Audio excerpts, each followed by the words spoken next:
На форуме планируется организовать профессиональный диалог о проблемах и путях развития малого и среднего предпринимательства, институтах и мерах государственной поддержки малого бизнеса, а также обсудить вопросы формирования и развития новых предприятий для повышения занятости и самозанятости населения.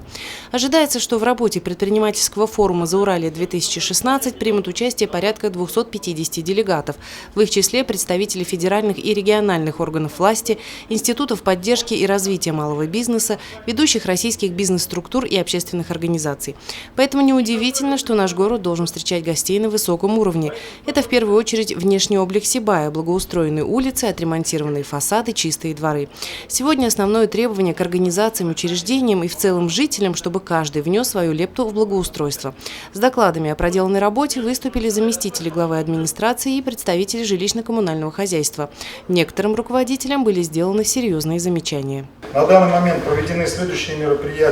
Значит, первое – это ремонт и окраска ограждений парка Маяковского, ремонт и окраска скамеек и урн по улице Белова, Горького, Горняков, Ленина, ремонт ограждений скверов по улице Ленина, Горняков, Белова. Это беззубые у нас зимние, честно скажу, это бич какой-то.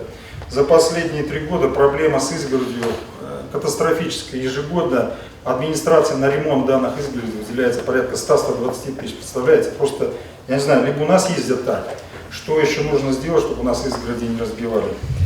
Вот эта проблема есть. Ремонт и окраска заборов по улице Баймакской, Пролетарской, Чайковской – это частичная. Значит, ямочный ремонт дорог проводился 2 организациями. На данный момент выполнены работы по следующим улицам. Значит, ООО «Дорпромсервис». Это первый – Горняков от вокзала до Центральной площади.